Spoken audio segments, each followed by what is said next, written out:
কিনারা করল হুগলি জেলার সিঙ্গুর থানার পুলিশ। পুলিশ সূত্রে জানা যায়, গত 25শে আগস্ট রাতে দিল্লি রোড সংলগ্ন নোয়াপাড়া এলাকার একটি বহুজাতিক সংস্থার গুদামে ডাকাতের উদ্দেশ্যে জড়ো হয় 4 জনের একটি ডাকাত দল। ওই ডাকাত দলটি ওই সংস্থার লকার খোলা মাত্রই আধুনিক প্রযুক্তিগত ব্যবহৃত সাইরেনটি হঠাৎ বেজে ওঠে। তৎক্ষণাৎ ওই সংস্থার পক্ষ থেকে সিঙ্গুর থানায় খবর দেওয়া হয়। সিঙ্গুর থানার পুলিশ হাতে নাতে ওই গুদাম থেকে সন্দীপ যাদব নামে এক ব্যক্তিকে ধরে ফেলে। ধৃত সন্দীপকে চন্দননগর আদালতে তোলা হলে আদালত তাকে 12 দিনের পুলিশি হেফাজতের নির্দেশ দেন। পুলিশ তাকে জিজ্ঞাসাবাদ করে। বাকি 3 জনকে 28 তারিখ গভীর রাতে গ্রেফতার করে সিঙ্গুর থানার পুলিশ। ধৃতরা হলো রাজকুমার যাদব, বয়স 27, দিব্যেন্দু চ্যাটার্জি, বয়স 32 এবং রাজু পাল, বয়স 29। পুলিশ সূত্রে এও জানা যায়, সন্দীপ যাদব বিহারের বাসিন্দা, বাকি 3 জন চুচুড়া এলাকার। অ্যাডিশনাল এসপি রুরাল কৃষাণু রায় সাংবাদিকদের মুখোমুখি হয়ে জানান, অভিযুক্তদের ব্যবহৃত একটি 4 চাকার গাড়ির সন্ধান মিলেছে। পুলিশ সেটাও আটক করেছে এবং ডাকাতির জন্য ব্যবহৃত একটি আগ্নেয়াস্ত্র, যার খোঁজ চলছে। এরা কোনো আন্তঃরাজ্যের পাচার চক্রের সঙ্গে যুক্ত কিনা সেই দিকেও নজর রেখেছে সিঙ্গুর থানার পুলিশ। আমাদের গত 25/8/2024 তারিখে একটি ডাকাতি হয়েছিল। ডাকাতিটা হয়েছিল আমাদের নোয়াপাড়া এলাকায়, যেটা ইনস্টাকার সার্ভিস প্রাইভেট লিমিটেড আছে।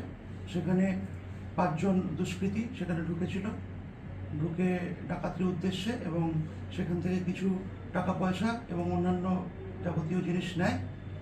এবং তারপরে ওখানে একটি অ্যালার্মের শব্দে ওরা দুষ্কৃতীরা পালিয়ে যেতে চায় এবং সেখানে হাতে নাতে একজনকে ধরা হয় এবং তাকে আমরা অ্যারেস্ট করেছিলাম 26 তারিখ, যার বাড়ি ছিল বিহারের মহুয়া প্রিয় সাহানারিয়া। ওনার বাড়ি নাম হচ্ছে সন্দীপ যাদব। ওকে অ্যারেস্ট করি এবং তারপরে আমরা 12 দিনের পিসি নিই এবং পুলিশি হেফাজতে থাকাকালীন ওর কাছ থেকে বাকি আসামিদের সম্বন্ধে বিভিন্ন রকম ডিটেলস পাই। তারপরে আমরা রেড করে চুচুড়া থেকে আমরা আরও 3 জনকে অ্যারেস্ট করি আজকে। তো যে 3 জনকে অ্যারেস্ট করা হয়েছে তাদের নাম হচ্ছে প্রশান্ত দাস, 2 নম্বর হচ্ছে রাজকুমার যাদব, দিব্যেন্দু চ্যাটার্জি এবং রাজু পাল। এই 3 জনকে আজকে অ্যারেস্ট করা হয়েছে এবং একে আমরা কালকে ফরওয়ার্ড করবো। এই 3 জনকে করে এদের আমরা পিসি নেব। তাতে আমরা এদের সাথে আর কে যুক্ত আছে বা এই কাজের সঙ্গে যে গাড়িটা ব্যবহার করা হয়েছে বা যে সমস্ত জিনিস এরা লুট করে নিয়েছে এবং যে অস্ত্র এরা ব্যবহার করেছে সেগুলো আমরা উদ্ধার করার চেষ্টা করছি এবং ইনভেস্টিগেশন এখনও চলছে। তো এটাই এখনো অবধি ডেভেলপমেন্ট আছে। ফার্দার আরও কিছু ডেভেলপমেন্ট হলে আপনাদের আমরা জানাবো। অ্যারেস্ট করেছি তার মধ্যে এই সন্দীপ যাদব বলে যাকে অ্যারেস্ট করেছি, সে হচ্ছে বিহারের কাটিয়া ডিস্ট্রিক্টের আছেন উনি। বাকি যারা আছে সবই আমাদের এই চুচুড়া, 3 জনের, বাকি 3 জন চুচুড়া এবং একজন মগরা এলাকার। কবে অ্যারেস্ট হয়েছিল? এরা আজকে অ্যারেস্ট হয়েছে, 3 জন আজকে অ্যারেস্ট হয়েছে। যিনি বিহারের বাসিন্দা তিনি 26 তারিখে অ্যারেস্ট হয়েছে। কি মনে করেন এদের পিছনে কি কোনো গ্যাং আছে? এটা আমরা একে পিসি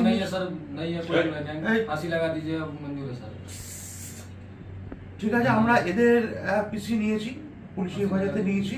এর পিছনে অন্য কারা আছে, কি উদ্দেশ্যে এসেছিল বা এরা আরও কোনো জায়গায় এরকম ক্রাইম করেছে নাকি, সেগুলো আমরা আমাদের ইনভেস্টিগেশন পিরিয়ডে আমরা এটা জানার চেষ্টা করবো।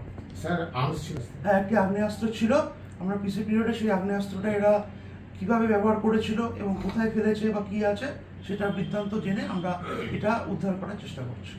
মানে কি যেটা আমরা এই কোম্পানির তরফ থেকে জানতে পেরেছি, ওদের কিছু টাকা পয়সা ডিটেলসটা এখন এরা বলেনি, কিন্তু কিছু টাকা পয়সা গেছে, সাথে কাগজপত্র, এদের ইম্পর্টেন্ট কিছু ডকুমেন্টস, এটাই আপাতত। এবং সেখানে কিছু এদের পরিচয়পত্রও ছিল, সেগুলো আপাতত আমরা জানতে পেরেছি হয়েছে। কি 4 চাকা নিয়ে এসেছে? হ্যাঁ, যা হয়েছে না, একটি 4 চাকার গাড়ি করে এসেছিল। সেই গাড়িটার ডিটেলসও আমরা কিছুটা পেয়েছি। আমরা ইনভেস্টিগেশনের স্বার্থে এখনই আমরা প্রকাশ করছি না, তবে আমরা খুব শীঘ্রই সেটাকেও আমরা উদ্ধার করব। আমি অ্যাডিশনাল এসপি রুরাল কৃষাণু রায়।